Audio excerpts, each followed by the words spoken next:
Everyone, good afternoon. आप सभी का बहुत बहुत स्वागत है दिशा पब्लिकेशन के यूट्यूब चैनल पर। Welcome all of you. तो भाई उम्मीद करती हूँ कि आप सभी लोग बहुत अच्छे होंगे और आपकी तैयारी भी बहुत अच्छे से चल रही होगी। इससे पहले जो मैंने सेशन आपको कराए हैं उनमें मैंने लास्ट डिस्कस किया था एडोलसेंस यानी कि किशोरावस्था को डिस्कस किया था। स्टेजेस आपकी कंप्लीट मैंने करा दी है। मैंने जो टॉपिक आपको करा दिए वो है आपके concept of growth and development और प्रिंसिपल्स ऑफ डेवलपमेंट, इसके अलावा स्टेजेस ऑफ डेवलपमेंट। ये 3 टॉपिक आपके कवर हो चुके हैं। अगला जो आपका टॉपिक है वो है हेरिडिटी और इन्वायरमेंट यानी कि आनुवंशिकता और वातावरण। इसको हम डिस्कस करने वाले हैं। इससे पहले मैं आपको कुछ चीज़ें बता देती हूँ कि भाई यहाँ पर आपको और कौन कौन सी चीज़ें मिल सकती हैं जो दिशा पब्लिकेशन के लिए की सबसे बेस्ट चीज़ें आप जिनको अवेल कर सकते हैं वो है दिशा पब्लिकेशन की बेस्ट सीटेड की बुक्स। ओके तो भाई दिशा पब्लिकेशन के पास में आप सभी के लिए चाहे वो पेपर 1 हो और चाहे वो पेपर 2 हो, इनकी बुक्स अवेलेबल हैं। आप इनको परचेज कर सकते हैं। जो लिंक है वो आपका डिस्क्रिप्शन बॉक्स में अवेलेबल है। अमेजोन या फ्लिपकार्ट के थ्रू इनको आप परचेज कर सकते हैं। तो इनको जाकर के आप परचेज करिए और सेल्फ स्टडी, मतलब आप वीडियोस तो देखते हैं लेकिन साथ साथ अब पूरा टाइम तो वीडियोस नहीं देख सकते ना, तो साथ ही साथ एक आपको एज अ सप्लीमेंट आप बुक को अपने साथ रख सकते हैं जिसमें अगर इनकेस आपके कोई डाउट होते हैं तो उनको आप वहाँ पर कवर कर सकते हैं। ओके तो हम आज डिस्कस करेंगे हेरिडिटी एंड एनवायरनमेंट टॉपिक को। बेसिकली पहले मैं आपको बता दूं कि यहाँ पर जितने भी आपके चाहे वो पेपर 2 हो, चाहे पेपर 1 हो, चाहे CDP की बुक हो, बेस्ट बुक अवेलेबल हैं जिनको आप परचेज करके एक कंप्लीट तैयारी कर सकते हैं सीटेट की आराम से। ओके तो ये थी बुक्स के बारे में बातें। अब हम अपना टॉपिक स्टार्ट करते हैं और उसको हम कवर करना स्टार्ट करेंगे। ओके तो जस्ट वेट अ मिनट और फिर मैं आगे चलती हूँ। ओके और हाँ, अगर आपने चैनल को अभी तक नहीं सब्सक्राइब किया देन प्लीज़ कर लीजिए। ओके और वीडियो अगर आपको पसंद आता है तो प्लीज़ आप लोग क्लास को लाइक ज़रूर कर दिया करो और शेयर कर दिया करो अपने फ्रेंड्स के साथ में, ताकि वो लोग भी क्लास का लाभ उठा सकें। ओके और वो लोग भी एक कंप्लीट तैयारी कर सकते हैं आप लोगों के साथ साथ। ओके तो हम डिस्कस करते हैं आनुवंशिकता और वातावरण को यानी कि हेरिडिटी और इन्वायरमेंट। फर्स्ट ऑफ ऑल अगर हम आनुवंशिकता के बारे में बात करें तो आनुवंशिकता क्या है भाई? आनुवंशिकता का सिंपल सा मतलब है जो चीज़ें हमें अपने पेरेंट्स या पूर्वजों के जो गुण हमारे में ट्रांसफ़र होते हैं, एक पीढ़ी दर पीढ़ी चीज़ें ट्रांसफ़र होती रहती हैं, उसी को आनुवंशिकता कहते हैं। और हेरिडिटी का क्या क्या प्रभाव पड़ता है वो चीज़ें हम डिस्कस करेंगे। ये एक कॉमन टॉपिक है, चाहे आपका सीटेट का एग्ज़ाम हो या आपका स्टेट टेट का एग्ज़ाम हो या आप DSSB KVS किसी भी एग्ज़ाम के शुरुआत में जितने भी कॉमन टॉपिक हैं हम उनको ही यहाँ पर कवर करने वाले हैं। ओके तो लेट्स स्टार्ट द क्लास। आनुवंशिकता के सबसे पहले हम कुछ इंपॉर्टेंट स्टेटमेंट को डिस्कस करेंगे जहाँ से क्वेश्चंस आपके पूछे जाते हैं और इम्पॉर्टेंट स्टेटमेंट है ये। ओके तो इनको आप समझते हुए चलिएगा ताकि कोई भी क्वेश्चन आपका गलत ना हो। ओके आइए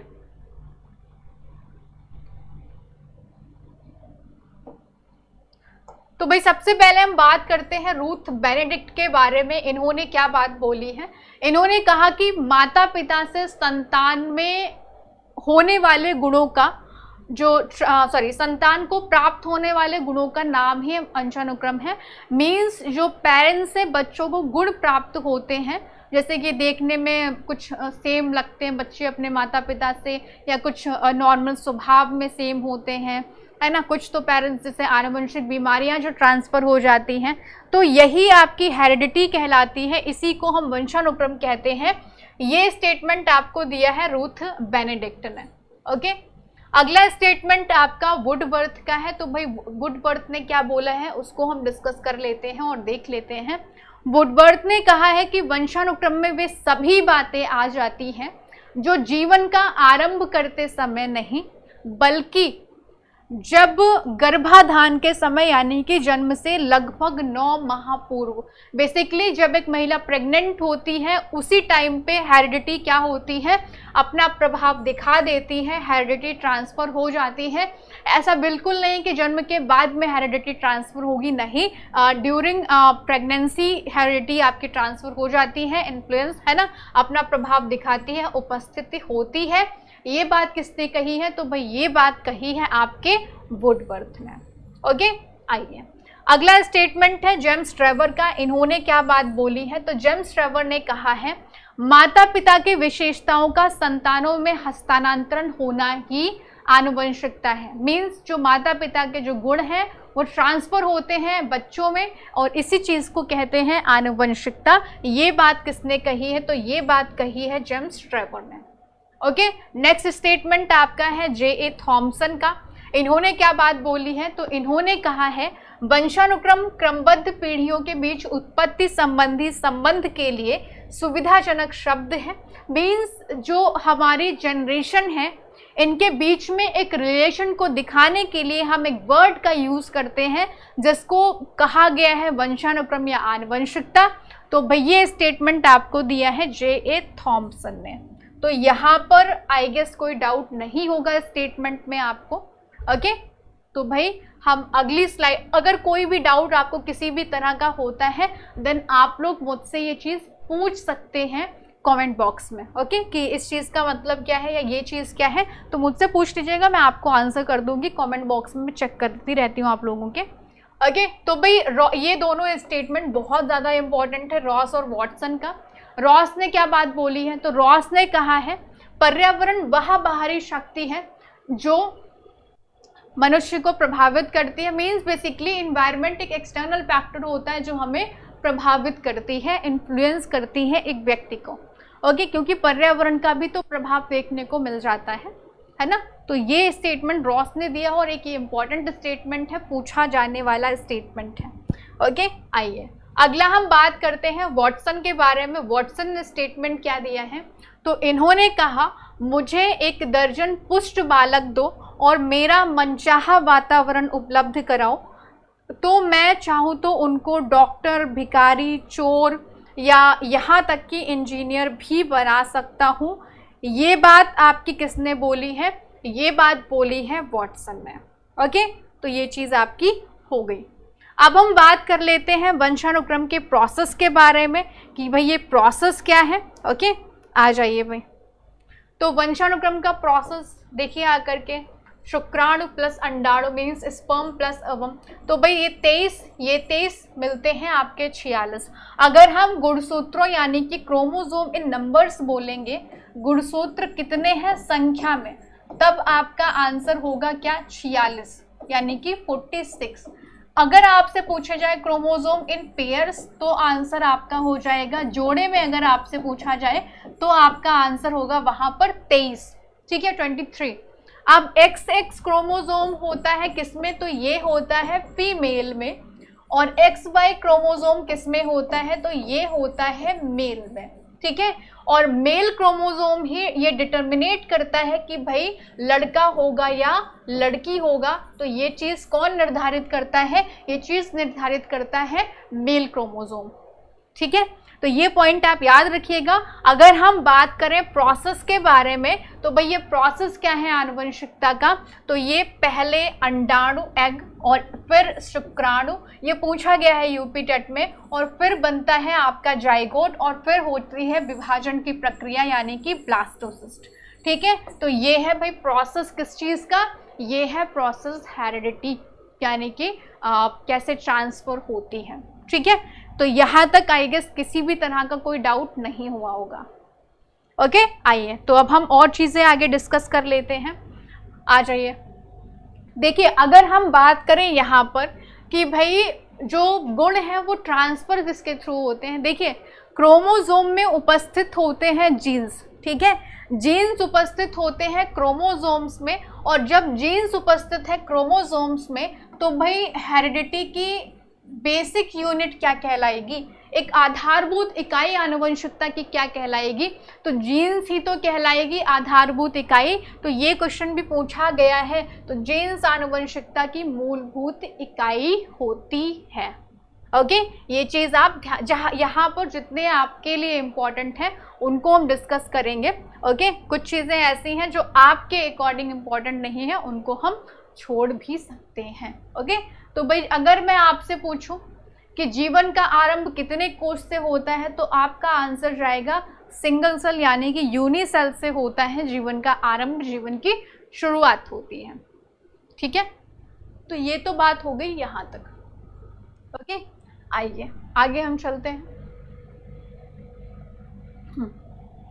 देखिए ये जो है ये थोड़ा हाई लेवल की चीज़ें हैं जो आपको सीटेट या आपके नॉर्मल स्टेट यूपी टेट वगैरह में नहीं मिलती हैं, इसलिए मैं इनको रोक रही हूँ, इनको नहीं मैं करा रही हूँ आपको। ओके, जो पॉइंट इंपॉर्टेंट है आपके लिए उनको बस डिस्कस मैं कर रही हूँ। देखिए अगर के अब हमारी जो शक्ल है, चाहे वो नाक हो या आँखों का रंग हो या बालों का रंग हो, इनको हम बदल नहीं सकते हैं, जैसे हैं वैसे ही रहेंगे। वो अलग बात है, आप लेंस लगा लो, कलर कर लो, तो नाक तो नहीं आपकी चेंज होने वाली है, जैसी आंखें वैसे ही आपकी रहेंगी। ठीक है, तो आनुवंशिकता कैसी होती है? आनुवंशिकता स्थिर होती है, कांस्टेंट होती है, ये चेंज नहीं होती है। लेकिन अगर हम बात करें कि भाई पर्यावरण कैसा है या वातावरण कैसा है, तो वातावरण तो भाई चेंज होता है, ये स्थिर नहीं होता है। ओके, ये परिवर्तनशील है, तो ये बात आप याद रखिएगा, पूछ लिया जाता है। जैसे कि इन केस अगर हम बात करें कि कोई व्यक्ति जो शुरू में भी जिसका आईक्यू निम्न था और बाद में भी वो उसका आईक्यू वैसा ही रह गया, तो कांस्टेंट रह गया, यहाँ पर किसका प्रभाव दिख रहा है? यहाँ पर प्रभाव दिख रहा है आपकी आनुवंशिकता का, क्योंकि वो चीज़ जैसी सेम थी वैसी ही रही, स्थिर रही, चेंजेस तो आए नहीं किसी भी तरह के। लेकिन अगर हम बात करें एक बच्चा जो शुरुआत में बहुत कम आईक्यू का था लेकिन बाद में वो बहुत होशियार हो गया, तो यहाँ पर भी वातावरण ने रोल प्ले किया, परिवर्तनशील है क्योंकि चेंजेबल। ठीक है, तो यहाँ तक आई गेस कोई भी किसी तरह का आपको डाउट नहीं हुआ होगा, अगर हो तो प्लीज़ कमेंट बॉक्स में आप मुझसे पूछ लीजिएगा। ठीक है, आइए तो अब हम बात करते हैं आनुवंशिकता के नियमों के बारे में। यहाँ से क्वेश्चंस आपको देखने को मिल जाते हैं। ओके, इनको डिस्कस करते हैं। आनुवंशिकता के जो नियम है वो दिए हैं सर ग्रेगर जॉन मेंडल ने। इन्होंने ये आनुवंशिकी के जनक भी कहे जाते हैं। इन्होंने आनुवंशिकता के 3 नियम बताए। ओके, एक है आपका समानता का नियम, एक है भिन्नता का नियम और एक है प्रतिगमन का नियम। तो भाई समानता का नियम क्या कहता है, देखिए आकर के। समानता का नियम ये कहता है कि जो संतान उत्पन्न होगी वो सेम माता पिता के जैसे दिखने वाली उत्पन्न होगी। जैसे माता पिता दिखते हैं वैसी ही संतान होगी, बेसिकली समान गुणों वाली संतान होगी, है ना, माता पिता से मिलती हुई संतान। ओके, लेकिन भिन्नता का नियम क्या कहता है कि भिन्नता का नियम कहता है कि समान नहीं होगी, ये कुछ गुणों में अलग होगी, मतलब सेम होगी लेकिन कुछ गुणों में अलग होगी ये संतान। ओके, तो भाई माता पिता से कुछ गुणों में अलग संतान होगी।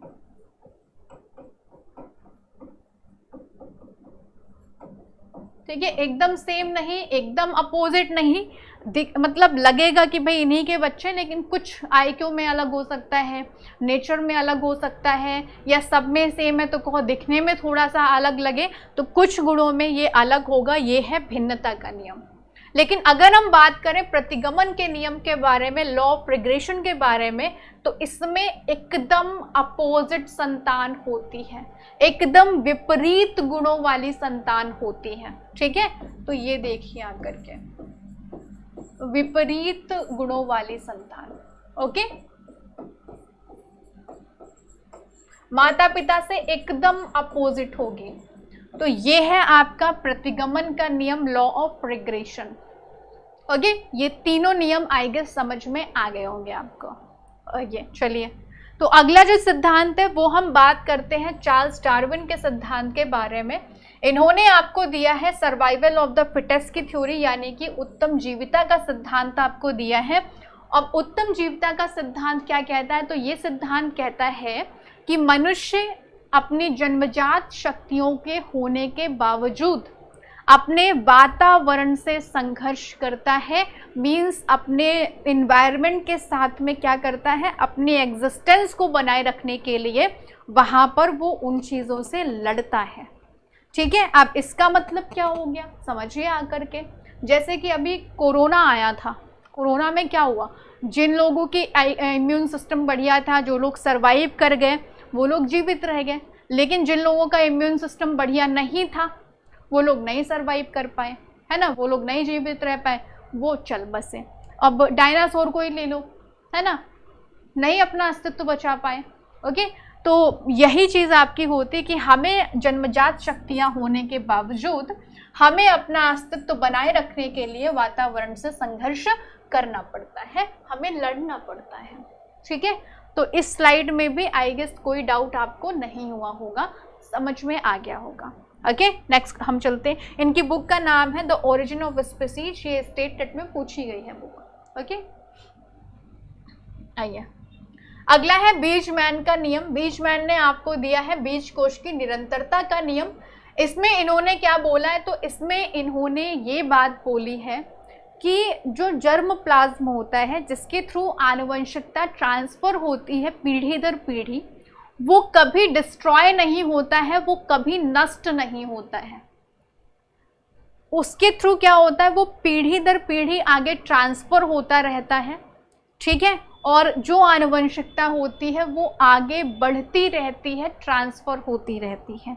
तो ये बात किसने कही है, तो भाई ये बात कही है बीजमैन ने अपने बीज कोश के निरंतरता के नियम में।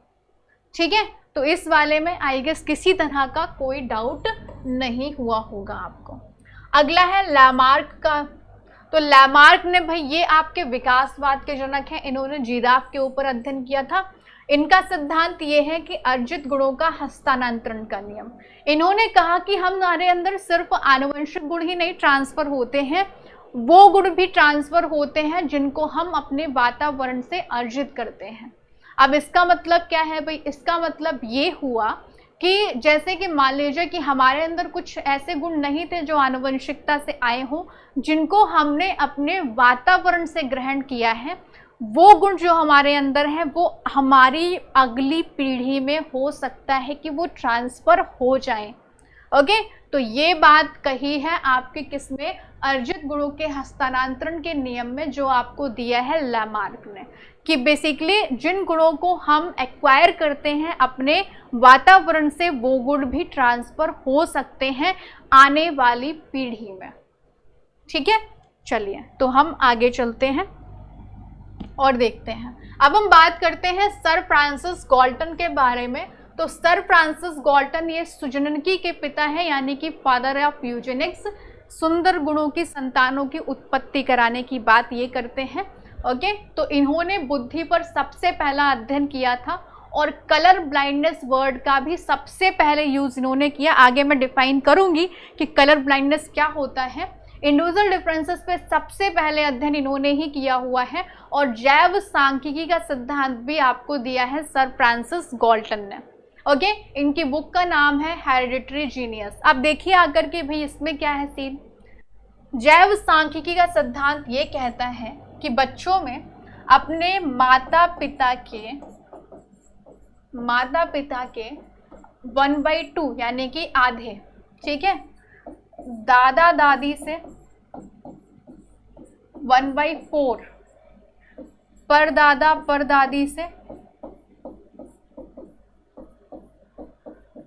1/8 और अन्य पूर्वजों से 1/16। ठीक है, ये गुण आने वाली पीढ़ी में ट्रांसफर होते हैं। 1/2 गुण माता पिता के, 1/4 परदादा परदादी के, दादा दादी के, 1/8 परदादा परदादी के, अन्य पूर्वजों के 1/16 गुण ट्रांसफर होते हैं। ये बात कहते हैं कौन, सर फ्रांसिस गाल्टन अपने जैव सांख्यिकी के सिद्धांत में। ओके, आइए तो समझ में आ गया। देखिए जहां पर भी ना समझ में आए प्लीज़ कमेंट बॉक्स में उसको ड्रॉप कर देना, मैं कमेंट देख करके आपके डाउट को सॉल्व कर दूंगी, ठीक है, मैं आपको एक्सप्लेन कर दूंगी चीज़ों को।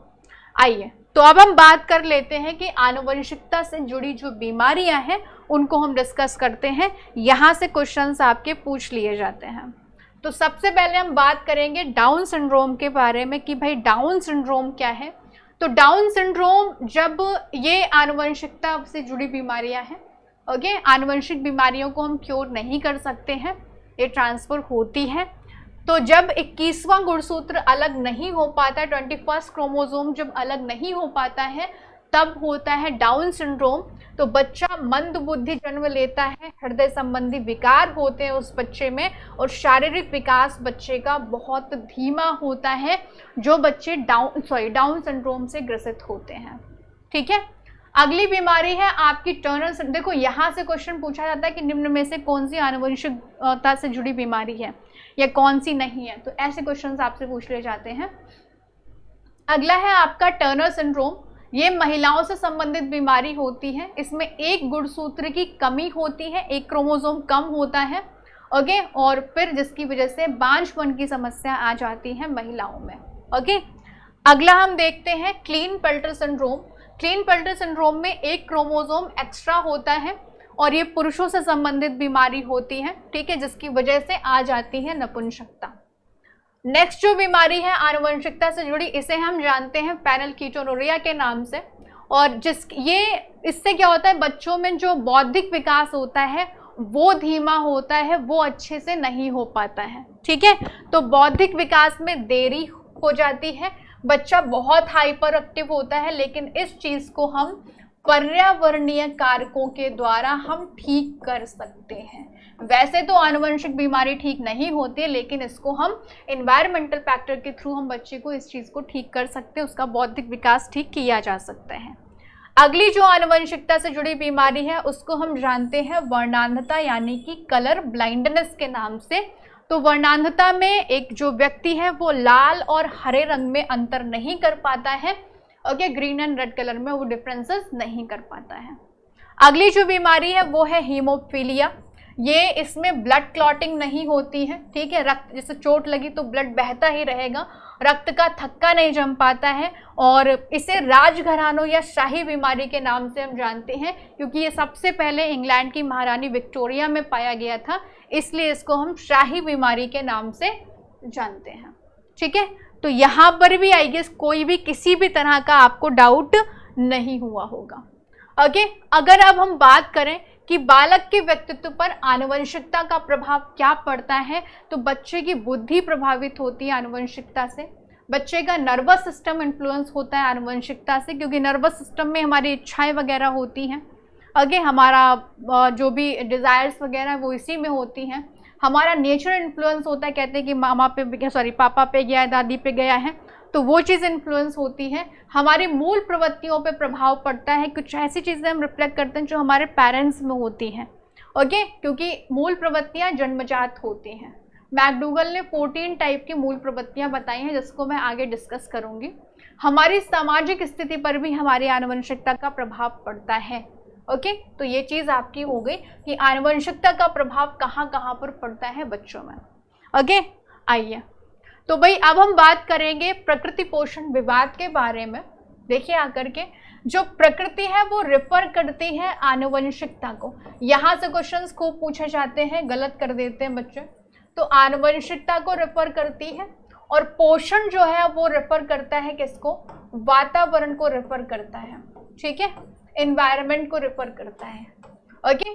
तो जहाँ पर भी एक जगह बात करी जा रही होगी कि आनुवंशिकता के बारे में, जैसे कि एक बच्ची है जिसके मम्मी पापा भी क्या है, खिलाड़ी हैं, तो आनुवंशिक गुण बच्ची में आएंगे, और उसे ट्रेनिंग भी दी जाती है, मीन्स वातावरण के बारे में बात कर रहे हैं। तो यहाँ पर किस विवाद के ऊपर बात हो रही है, यहाँ पर चर्चा चल रही है नेचर नर्चर डिबेट के बारे में। इससे क्वेश्चन पूछ लिया जाता है कि प्रकृति किसको रेफर करता है और पोषण किसको रेफर करता है, ओके। तो भाई वातावरण का प्रभाव परिवर्तनशील है, ध्यान रखिएगा। अब एक हम कंक्लूजन निकालते हैं कि क्या सिर्फ वातावरण इम्पॉर्टेंट है या किस सिर्फ आनुवंशिकता इम्पॉर्टेंट है बच्चे के लिए। तो भाई दोनों ही इम्पॉर्टेंट है बच्चों के लिए, और दोनों ही एक इम्पॉर्टेंट रोल प्ले करती है बच्चे के डेवलपमेंट में। ये चीज़ आप ध्यान रखिएगा, जब कभी भी आप क्वेश्चन को सॉल्व करेंगे तो आपको चाहिए कि आपके ऑप्शन में दोनों मिले, आनुवंशिकता भी और वातावरण भी। और जबकि आनुवंशिकता कैसी है, स्थिर है, ध्यान रखिएगा, और वातावरण कैसा है, वातावरण है आपका परिवर्तनशील। ठीक है, याद रखेंगे इस चीज को। अब मैं आपको एक चीज बता दूं ये कि भाई आप यहाँ पर ये याद रखिएगा कि हमारी जो आनुवंशिकता और वातावरण है, ओके, एक बच्चे का व्यक्तित्व का विकास इन दोनों का परिणाम है, मीन्स हेरिडिटी और इन्वायरमेंट, ये गुणनफल है। ठीक है, व्यक्तित्व का यहाँ पर गुणनफल ही आएगा, योगफल भागफल वगैरह कुछ नहीं आएगा। तो हमारी पर्सनालिटी के साथ में क्या रिलेशन है इन दोनों का, हेरिडिटी इनटू एनवायरनमेंट। ठीक है, यानी कि आपकी आनुवंशिकता गुणे वातावरण। ओके, ये बात किसने कही है, तो ये बात भाई कही है वुडवर्थ ने, ध्यान रखिएगा। और बिल्कुल भी ये कहीं पर भी फिक्स नहीं है कि 50% ही रोल होगा आपकी हेरिडिटी का और 50% ही रोल होगा आपके वातावरण का। ये चीज़ बिल्कुल भी फिक्स नहीं है, कोई चीज़ ज़्यादा या कोई चीज़ कम हो सकती है। तो ये एक आपका टॉपिक था आज का, हेरिडिटी और एनवायरनमेंट, जिसको हमने डिस्कस किया। मैं आपको ये चीज़ 2 पॉइंट बता देती हूँ कि आप हमेशा इसके क्वेश्चन को सॉल्व करते टाइम ध्यान रखिएगा कि आपको ऑप्शन में आनुवंशिकता और वातावरण दोनों मिले, और आनुवंशिकता स्थिर होती है, वातावरण परिवर्तनशील है। आनुवंशिकता रेफर करता है हमारे जन्मजात शक्तियों को, ओके, यानी कि प्रकृति को। वातावरण रेफर करता है जिसको हम अर्जित करते हैं, जिसको हम एक्वायर करते हैं, यानी कि पोषण। ठीक है, तो ये चीज़ आप याद रखिएगा और क्वेश्चन आपके गलत नहीं होंगे। ठीक है, तो जाते जाते मैं आपसे कहना चाहूँगी, उम्मीद करती हूँ कि आपको ये जो सेशन है वो पसंद आया होगा। इम्पॉर्टेंट सेशन है, क्वेश्चन गलत हो जाते हैं, जबकि बहुत ही ईजी चीज़ें हैं इसमें। ओके, तो भाई आपको क्या करना है, आप चैनल को सब्सक्राइब करिए और वीडियो को लाइक करिए और कमेंट ज़रूर करिए कि आपको ये पसंद आया या नहीं और कहाँ पर आपको डाउट हुआ। ठीक है, बाकी मैं आपको फिर से बताना चाहूँगी कि दिशा पब्लिकेशन की जो बुक्स हैं वो सीटेट और स्टेट टेट के लिए अवेलेबल हैं। आप फ्लिपकार्ट या अमेज़ॉन के थ्रू इनको आप परचेज़ कर सकते हैं और आप इनके साथ में अपनी कंप्लीट तैयारी कर सकते हैं। ओके, क्योंकि बुक्स भी नीडेड रहती हैं एज अ सप्लीमेंट। ठीक है, तो भाई हम लोग मिलते हैं अगले नए सेशन में, तब तक के लिए bye bye, take care, wish you all the best. और अगला जो टॉपिक होगा वो होगा सोशल प्रोसेस, यानी कि समाजीकरण। ठीक है, thank you so much, bye bye, take care.